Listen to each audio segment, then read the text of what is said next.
When Zuri Peters woke up in the penthouse suite of Chicago's most expensive hotel, wrapped in Egyptian cotton sheets that cost more than her monthly rent, she knew her life had changed forever.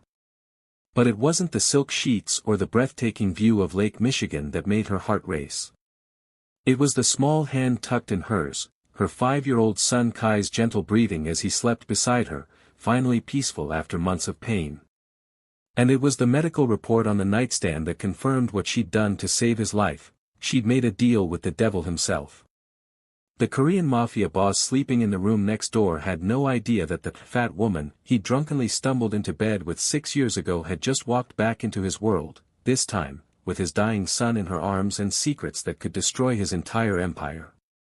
Welcome back, fam. Today's story is about to have you glued to your screens as the plot thickens. Don't forget to like this video and subscribe to our channel. Hit that notification bell so you never miss our dramatic love stories. And stick around because this tale of forbidden love, family secrets, and redemption is just getting started. Now, let's dive in. Zuri's head pounded like a drum as consciousness slowly crept in. Her mouth tasted like regret and expensive champagne, a combination she'd never experienced before last night. She'd never been a drinker, never been the type to attend exclusive parties, and certainly never been the woman who woke up in a stranger's bed. But here she was. The first thing she noticed was how soft everything felt. The mattress beneath her wasn't the lumpy futon from her studio apartment in Pilsen. These were the kind of sheets that whispered wealth, the kind of comfort that her curvy, 300-pound body had never experienced. For a brief, foolish moment, she let herself sink into it. Then the memories crashed in. The medical conference. The hotel bar. The impossibly beautiful Korean man who'd looked at her, really looked at her, like she was precious. The way he'd stumbled, clearly intoxicated, murmuring in Korean. Her attempt to help him to his room. The door closing. His hands gentle on her face. Beautiful, he'd whispered in accented English. So beautiful. Zuri's eyes shot open. She sat up so fast the room spun. Beside her, the bed was empty but still warm. Through the cracked bathroom door, she could hear water running. She had approximately 90 seconds to get out of there before facing the mortification of her life. Her clothes were scattered across the floor, her clearance rack dress, her worn shoes, her practical cotton underwear mixed with what looked like a custom-tailored suit that probably cost more than her car. She dressed faster than she ever had, her hands shaking as she zipped and buttoned. The water shut off. Zuri grabbed her purse and ran, her heart hammering against her ribs. She didn't stop running until she was 3 blocks away, tears streaming down her face, her lungs burning. She'd spent her whole life being invisible to men like that. Beautiful, wealthy, powerful men who looked through her like she was furniture. Last night, for one impossible moment, someone had seen her differently. But it was just the alcohol. Just a mistake. It had to be. 5 years later. Mommy, my head hurts again. Zuri looked up from the medical bills spread across her tiny kitchen table to see her son Kai standing in the doorway of their apartment, his small hand pressed against his temple. At 5 years old, he had his father's striking features, those distinctive eyes, that elegant bone structure, mixed with her own rich brown skin and soft curls. He was the most beautiful thing she'd ever created, and he was dying. Come here, baby.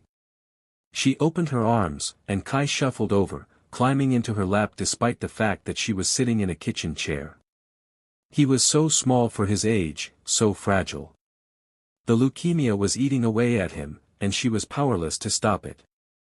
Dr. Kim called again, her best friend Tanisha said from the doorway, her expression grave. Tanisha was the one who'd convinced Zuri to go to that medical conference 5 years ago, back when Zuri was still in nursing school, still believed she could save lives instead of watching helplessly as her own son slipped away. He says Kai needs a bone marrow transplant soon. Like, really soon, Zoo. I know. Zuri's voice cracked. I know, but the waiting list is too long. He needs a genetic match. He needs his father, Zuri. Zuri closed her eyes, breathing in the scent of Kai's strawberry shampoo. His father. The man whose face she'd dreamed about for 5 years, whose name she didn't even know. She'd tried to find him, of course. After she discovered she was pregnant, after she realized she was going to keep the baby despite her mother's objections, despite the logical part of her brain screaming that she couldn't do this alone. But all she had was a blurry photo from the hotel's security camera that her friend who worked there had managed to pull, a tall Korean man in an expensive suit entering the elevator. It wasn't enough. I don't even know how to find him, Tanny. Tanisha pulled out her phone, her expression unreadable. What if I told you I might have figured out who he is? Zuri's heart stopped. What? You remember how I've been working at that new Korean restaurant in River North? The fancy one? Tanisha sat down across from her, her voice dropping to a whisper even though they were alone in the apartment. Some very important people eat there, Zoo. Like, scary important. And last week, I saw someone who looked exactly like that security photo. I'm talking identical. Same build, same face, same way of moving, like he owns every room he walks into. Tanny. His name is Kong Dae-won. And girl, you need to sit down for this part, except you already are sitting down, so just, hold on to something. What? Just tell me. Tanisha took a deep breath. He's the head of the Kong family. The Korean Mafia family that basically runs half of Chicago's underground operations. The room tilted. No, Zuri whispered. No, that's impossible. He was drunk, he was. The heir to one of the most powerful crime families in the Midwest, Tanisha finished. I'm so sorry, Zoo. But if he's Kai's father, he's literally the only person who can save him. And you're going to have to walk into the lion's den to ask for his help. Zuri looked down at Kai, who had fallen asleep in her arms, his breathing shallow and labored. His lips had a bluish tint that terrified her. Dr. Kim had given him 3 months, maybe 4 if they were lucky. She had no choice. She would walk into hell itself if it meant saving her son. The Kong family mansion sat on the outskirts of Chicago like a fortress, all stone walls and iron gates and security cameras. Zuri stood at the gate, Kai's small hand clutched in hers, and wondered if she was making the biggest mistake of her life. Mommy, this house is really big, Kai whispered, his eyes wide. He was having a good day today, which meant he could walk on his own and the pain wasn't too bad. She treasured every moment of it. It is, baby. Really big. The intercom crackled. State your business. The voice was cold, professional, speaking in accented English. Zuri pressed the button with a shaking hand. My name is Zuri Peters. I need to speak with Kong Dae-won. It's about his son. Silence stretched for so long she thought they'd been disconnected. Then, wait there. 20 minutes later, the gates opened. A black SUV pulled up, and 2 men in dark suits emerged. They didn't point weapons at her, nothing that obvious, but their presence was threatening enough. Ms. Peters, one of them said, his eyes flicking to Kai with something that might have been curiosity. You and the child will come with us. You'll be searched for weapons. I'm a nurse, not an assassin, Zuri said, but she let them pat her down, let them go through her purse, let them examine every inch of the diaper bag she carried with Kai's medications. The one holding Kai's anti-nausea medication paused. The child is sick. Leukemia, Zuri said quietly. That's why I'm here. Something shifted in the man's expression. He nodded to his partner, and they were ushered into the SUV. The ride to the main house took 5 minutes down a private driveway lined with cherry blossom trees. Zuri held Kai close, whispering reassurances she didn't feel. The mansion was even more imposing up close. All dark wood and modern architecture, wealth screaming from every angle. They were led inside, through hallways decorated with expensive art and traditional Korean pottery, until they reached a set of double doors. "Wait here," one of the guards said, then disappeared inside. Zuri could hear raised voices beyond the doors, rapid Korean, angry and sharp. Then silence. The doors opened. And there he was. Kang Dae-won looked exactly as she remembered and nothing like him at all. The drunk, vulnerable man who'd called her beautiful was gone. In his place stood someone carved from ice and authority. He was tall, she'd forgotten how tall, with sharp, handsome features and eyes that could cut glass. He wore a black suit that probably cost more than her yearly salary, his dark hair styled perfectly. Those eyes swept over her, clinical and cold, taking in her clearance rack dress, her natural hair pulled back in a practical bun, her curves that had only become more pronounced after pregnancy. His lip didn't curl in disgust, but she saw the absolute lack of recognition in his gaze. He didn't remember her. Of course he didn't. Then his eyes dropped to Kai, and everything changed. His face went completely blank, all emotion draining away in a way that was somehow more frightening than anger would have been. "Explain," he said, his voice deep and commanding. "Now." Zuri lifted her chin. She'd faced prejudice her whole life, for her weight, for her skin color, for being a single mother. She'd survived poverty and medical school debt and her mother's disappointment. She could survive this. 6 years ago, at the Palmer House Hotel, you and I spent the night together. You were intoxicated. I was sober but stupid. 9 months later, I had your son. She pushed Kai forward gently. His name is Kai. He's 5 years old, and he's dying of leukemia. He needs a bone marrow transplant from a genetic match. I need you to get tested.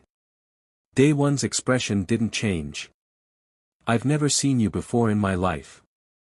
You were drunk. I'm not surprised you don't remember. I don't sleep with, he stopped himself, but Zuri knew what he'd been about to say. Women like you. Fat women. Black women. Poor women. And yet you did, she said softly. I have the hotel records. I have the timeline. And if you have any doubts, we can do a paternity test. But your son doesn't have time for your denial, Mr. Kang. He has maybe 3 months to live. A woman's voice cut through the tension like a blade. What is the meaning of this disruption? Zuri turned to see an elegant older Korean woman entering the room, her presence commanding immediate respect. She wore a traditional hanbok in deep burgundy, her silver hair pulled back in a perfect bun. Everything about her screamed power and old money. Mother, Dae-won said, his voice tight. This woman claims. I heard what she claims. The woman, Dae-won's mother, approached Kai, studying him with sharp, intelligent eyes. Zuri instinctively pulled her son closer. The woman spoke in rapid Korean to Dae-won. He responded in the same language, his tone defensive. The argument escalated, other family members appearing in the doorway, younger men and women who had to be siblings or cousins, all beautiful, all clearly wealthy, all staring at Zuri like she was something they'd scraped off their shoes. Finally, the matriarch held up one hand. Silence fell immediately. We will do the paternity test, she announced in English, her accent thick but her words clear. If this child is my grandson, we will discuss what happens next. If he is not, you will be charged with attempted extortion and fraud. Do you understand, Ms. Peters? Zuri nodded, her throat tight. I understand. Good. Secretary Lee, take them to the medical wing. Dr. Park will perform the test. The woman's eyes narrowed. And someone find out everything about this woman. Everything. Okay, can we just take a moment to talk about the tension in this story? Poor Zuri is literally fighting for her son's life while facing a family that clearly doesn't want her there.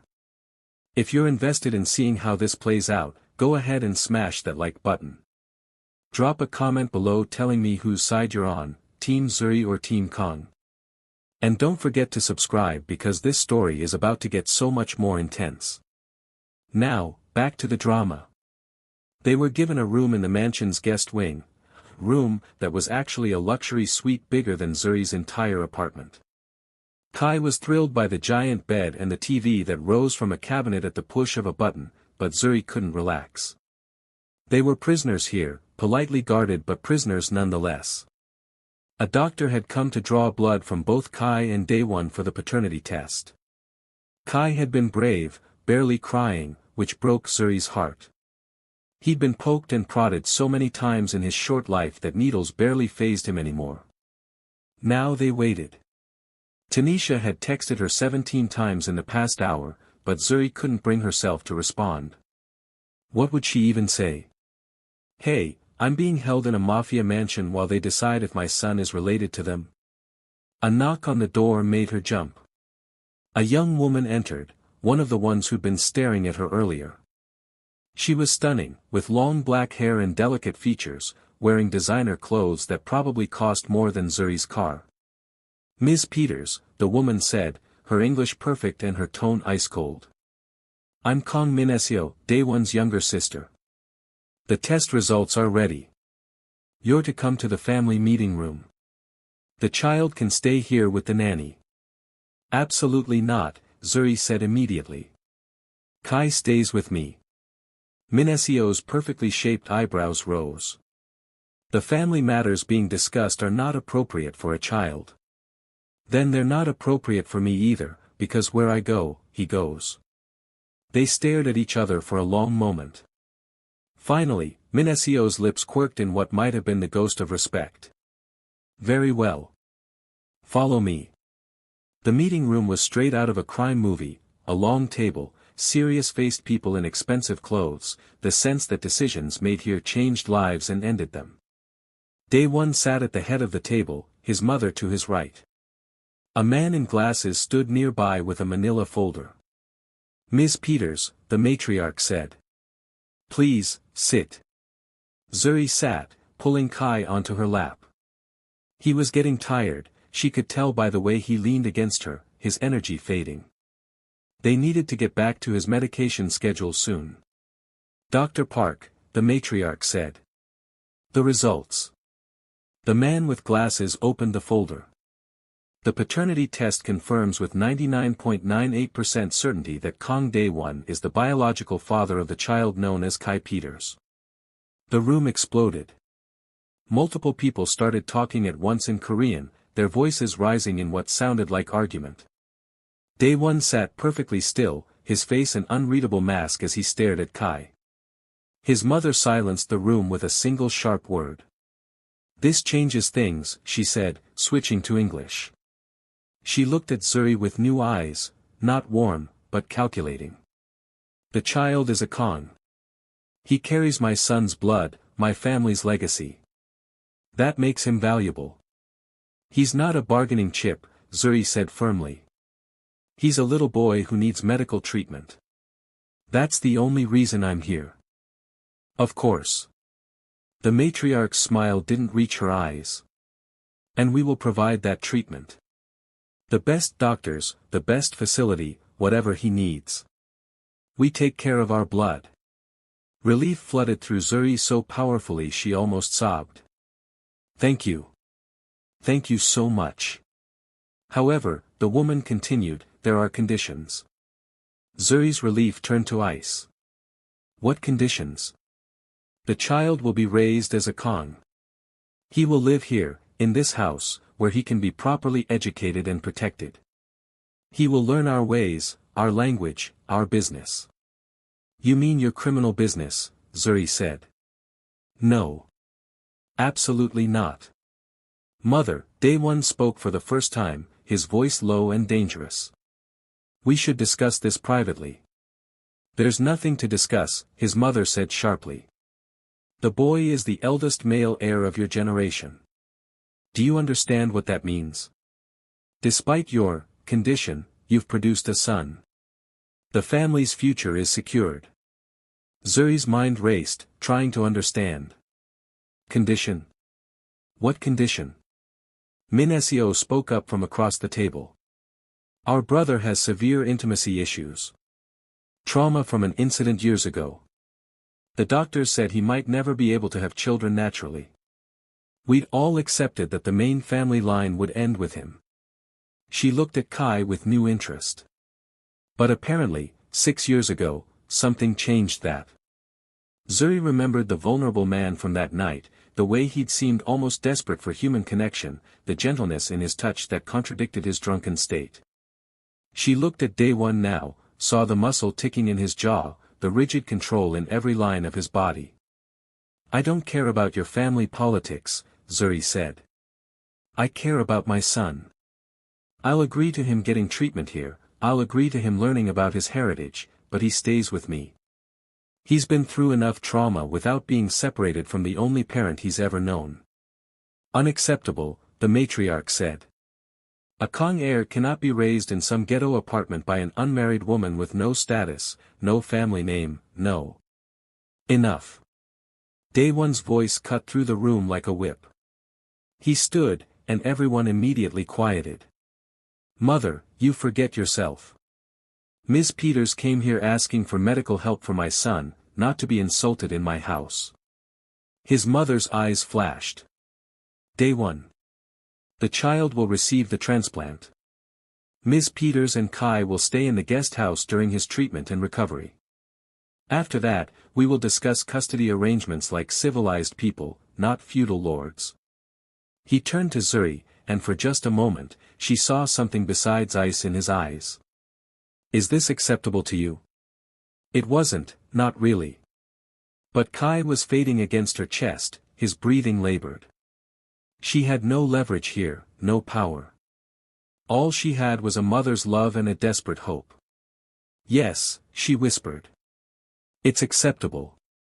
The guest house was a cottage on the edge of the estate property, a cottage that was still bigger and nicer than anywhere Zuri had ever lived.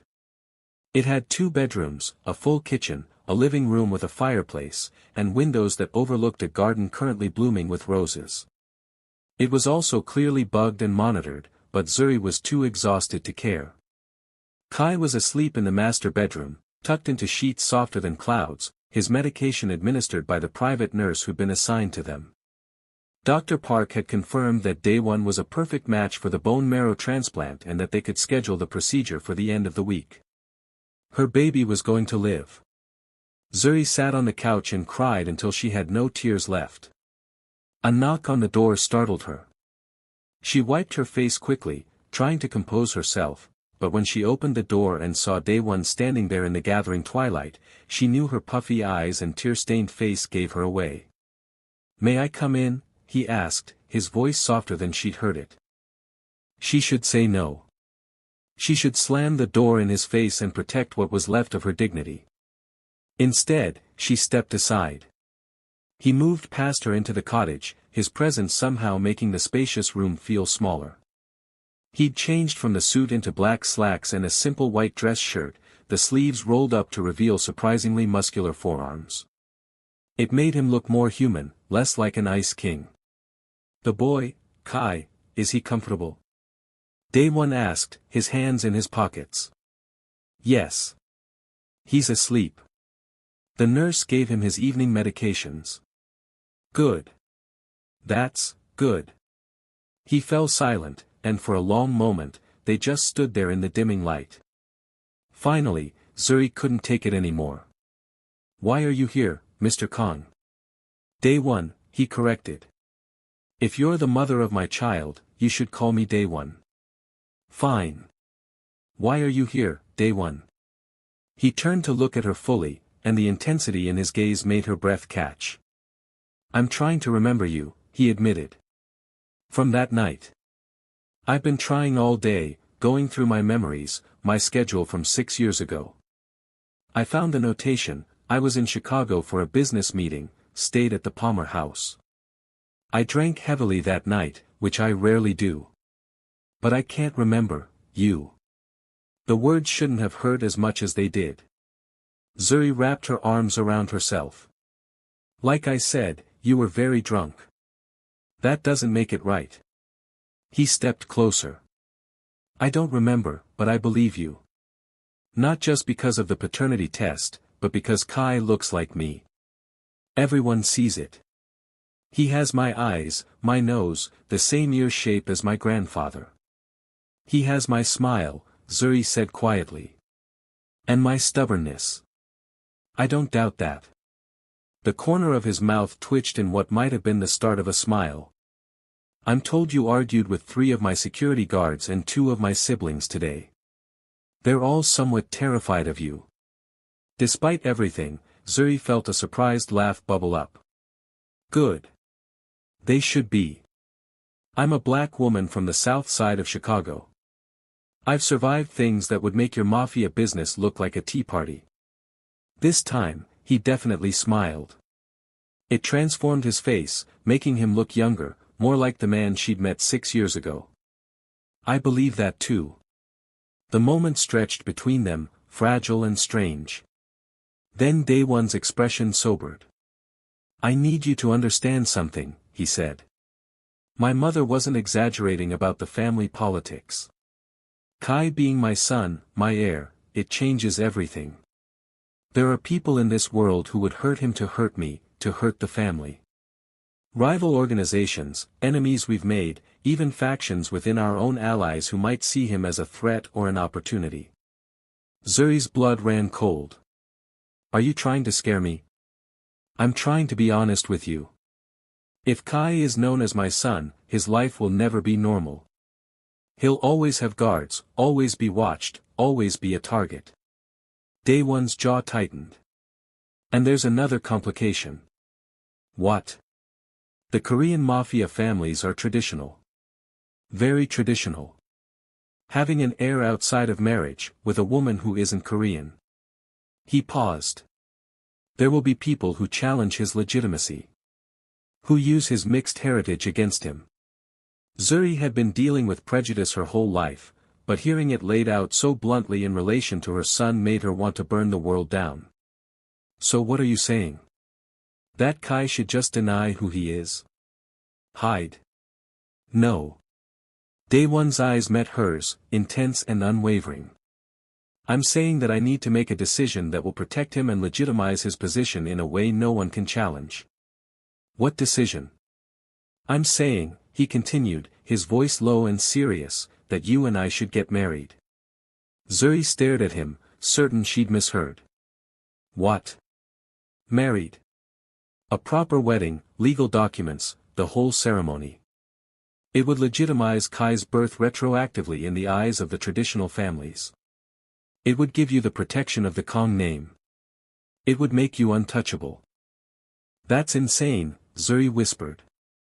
You don't even know me. You don't remember me. You don't.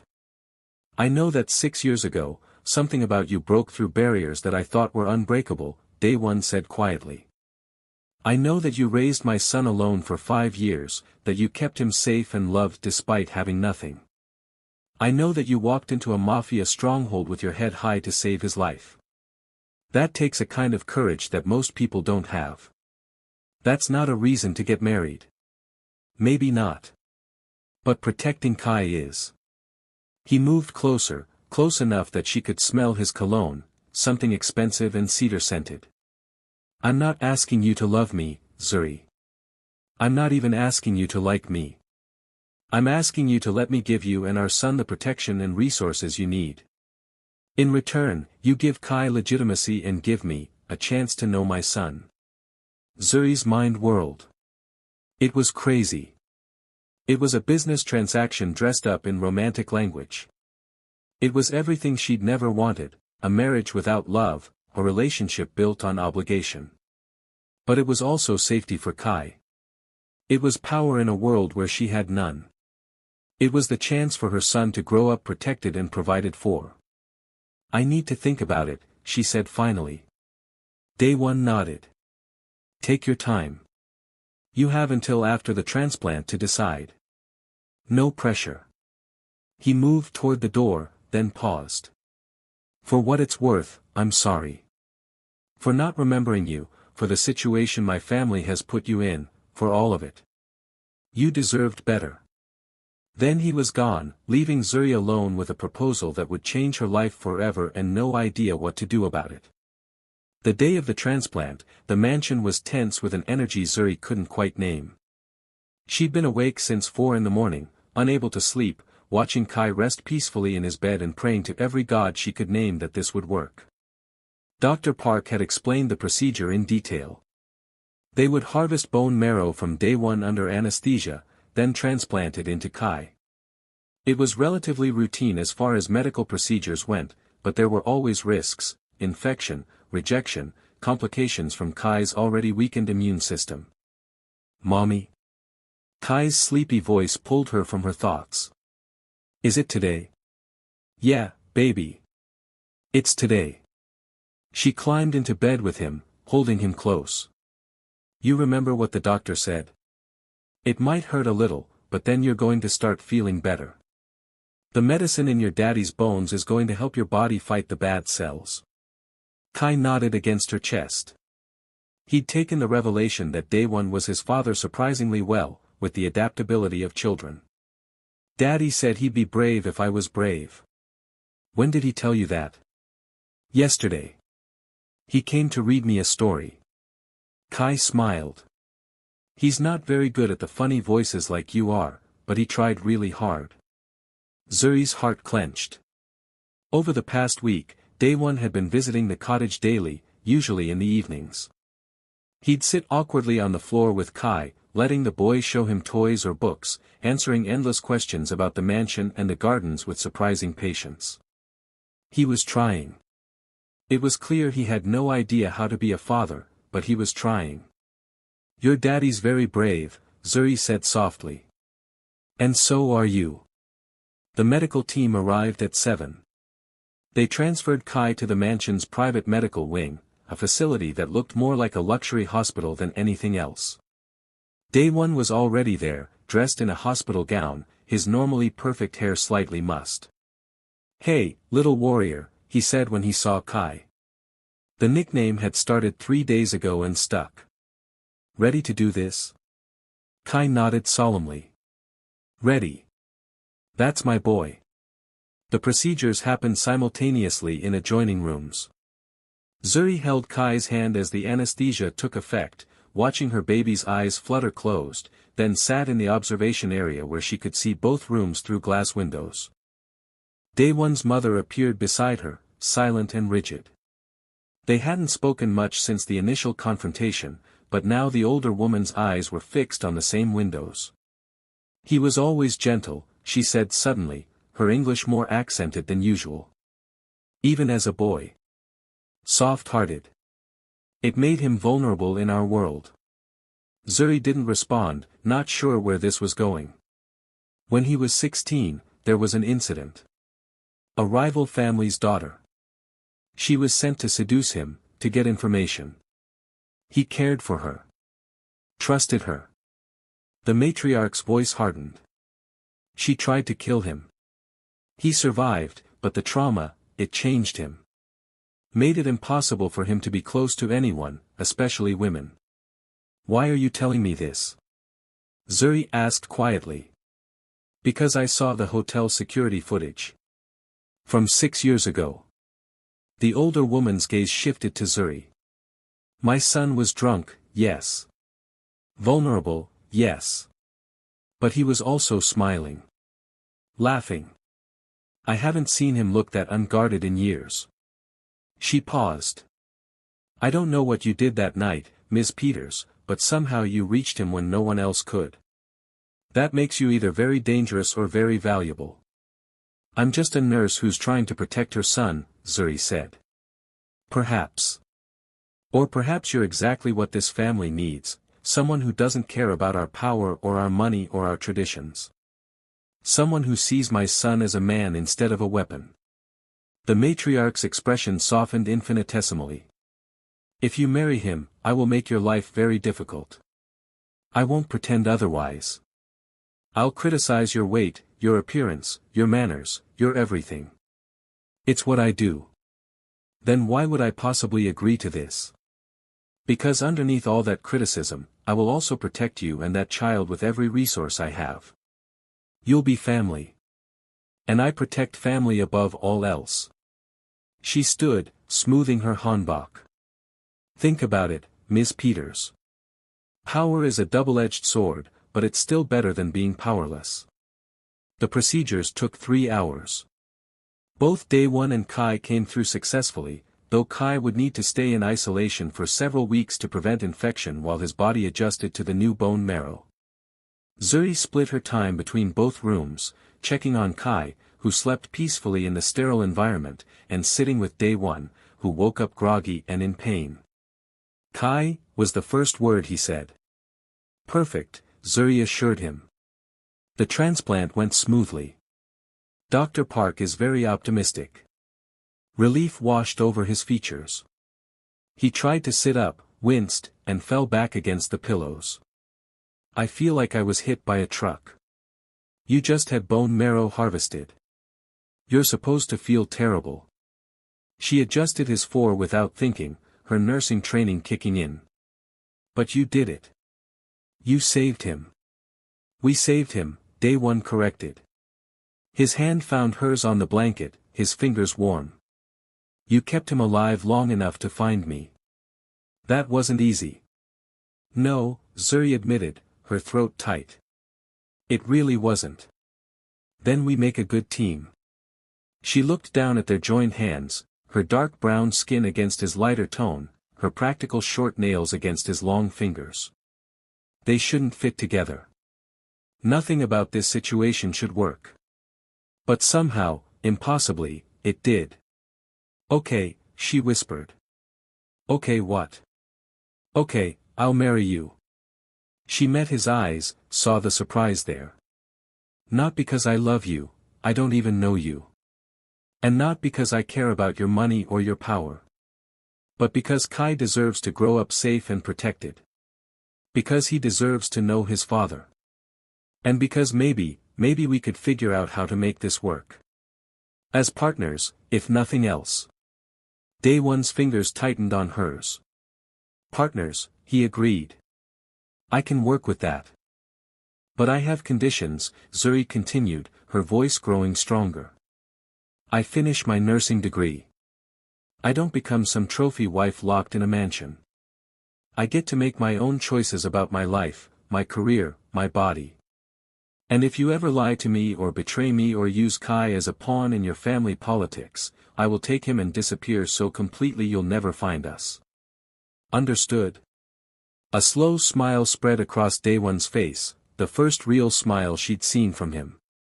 "Understood. Do you have any more demands, future Mrs. Kong?" "Just one. When Kai asks about how we fell in love, we tell him a better story than the truth. He deserves to believe in romance, even if we're just playing house." "Deal." Daewon brought her hand to his lips, pressing a gentle kiss to her knuckles. "But for the record, I don't think we're playing house. I think we're building something real. It might take time, but I think we'll get there." Zuri wanted to argue, wanted to protect her heart from hoping. But looking into his eyes, seeing the sincerity there, she found herself believing him. Maybe they could make this work. Maybe love could grow from the strangest beginnings. Maybe, just maybe, this crazy plan would turn into something beautiful. 3 months later, Zuri stood in front of a full-length mirror in a private room at the Kong estate, staring at her reflection and wondering if this was real life. The wedding dress had been custom-made by a designer she'd never heard of but who apparently dressed celebrities and royalty. It was ivory silk, cut to flatter her curves rather than hide them, with delicate beading that caught the light. The designer had actually cried when Zuri first put it on, calling her a goddess, a vision, perfection. Zuri had spent her whole life being told she was too fat, too dark, too much. Hearing the opposite was still strange. "Girl, you look incredible," Tanisha said from behind her, resplendent in a deep purple bridesmaid dress. "Like, I'm not even playing. You're stunning." "I feel like an imposter," Zuri admitted. "Like I'm playing dress-up in someone else's life." "Stop that." Tanisha came to stand beside her, meeting her eyes in the mirror. "This is your life. You earned this. You survived hell to save your son, and now you're about to marry a man who actually seems to care about you both. Own it, Zhu. Did Day One care? Over the past 3 months, as Kai recovered from the transplant with miraculous speed, she and Day One had spent increasing amounts of time together. Learning each other. Building something that looked almost like friendship. He made her laugh with his dry humor. He listened when she talked about her nursing studies, actually engaged with her ideas. He was patient with Kai, gentle in a way that contradicted his fearsome reputation. And sometimes, when he looked at her, she saw heat in his eyes that made her remember that night 6 years ago. But love? That was still uncertain territory. A knock on the door announced Day One's sister, Min Seo, who had surprisingly become an ally over the past months. "It's time," she said, then paused, her expression softening. "You look beautiful. Really beautiful. My brother is a lucky man." The wedding was taking place in the mansion's gardens, which had been transformed into something from a fairy tale. White flowers everywhere, elegant seating for 200 guests, a string quartet playing classical music. It was excessive and perfect and nothing like what Zuri would have chosen for herself. But when she saw the look on Day One's face as she walked down the aisle, none of that mattered. He stood under an arch covered in white roses, wearing a black tuxedo that fit him perfectly. But it was his expression that stole her breath, wonder and heat and something that looked a lot like reverence. He thought she was beautiful. Not despite her size or her dark skin or her background, but because of all of it. She could see it in his eyes. The ceremony was a blend of Korean and American traditions, with vows in both English and Korean. When it came time for the kiss, Day One cupped her face with gentle hands, his thumbs brushing her cheeks. "Thank you," he whispered, so quietly only she could hear. "For giving me a chance." Then he kissed her, and it was nothing like that drunken night 6 years ago. This was intentional, tender, and full of promise. The crowd erupted in applause, but Zuri barely heard it over the pounding of her heart. The reception was a whirlwind of people she didn't know, speaking languages she didn't understand, all coming to pay respects to the new Mrs. Kong. Day One stayed by her side the entire time, his hand at the small of her back, quietly translating when needed and running interference when his mother got too critical. But the best moment came when Kai, now healthy, his color back, his energy restored, ran up to them during the dancing portion. "Mommy! Daddy! Can we dance together? Like a real family?" Day One scooped Kai up without hesitation, then extended his hand to Zuri. "May I have this dance, Mrs. Kong?" They danced together in the middle of the floor, Kai giggling between them, and Zuri felt something click into place in her chest. This was real. This was her family now. Later that night, after the guests had left and Kai was asleep in his room, Day One found Zuri on the balcony of their new shared suite, looking out over the grounds. "Tired?" he asked, coming to stand beside her. "Exhausted. Happy. Terrified." She glanced at him. "All of it." "Me too." He was quiet for a moment. "I know this isn't a traditional love story. I know we're doing everything backwards and for complicated reasons. But I want you to know. I'm in this. Fully. I want to make this marriage real, not just a business arrangement." "Day One. You don't have to say anything now. I just needed you to know." He took her hand, threading their fingers together. "I'm going to earn your love, Zuri. However long it takes. I'm going to prove that you didn't make a mistake by choosing me." Zuri looked up at him, at this beautiful, broken, complicated man who had somehow become her husband. "What if I told you that you're already halfway there?" His breath caught. "Yeah. Yeah." She smiled. "You saved our son's life. You protected us. You made me feel beautiful when I've spent my whole life being told I'm not. You're patient and kind and you're trying so hard to be a good father even though you have no idea what you're doing. How could I not be falling for you?" "Falling," he repeated, his voice rough. "Not fallen. Falling. It's a process," she said, but she was smiling. Give me time. I'll give you all the time in the world. He pulled her closer, his arms wrapping around her. Because I'm already there, Zuri. I think I started falling for you 6 years ago, even if I don't remember it.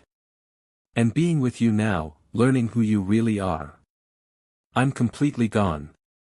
He kissed her then, deep and slow and full of promise.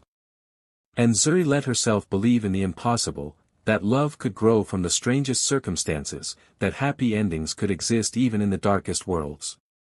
1 year later. Zuri sat in the garden, her nursing textbook open in her lap, watching Kai chase butterflies through the flowers. He was almost 7 now, healthy and strong, with no sign of the leukemia that had nearly taken him from her. Every day she woke up grateful for that miracle. Mrs. Kong, you have a visitor, one of the staff members announced.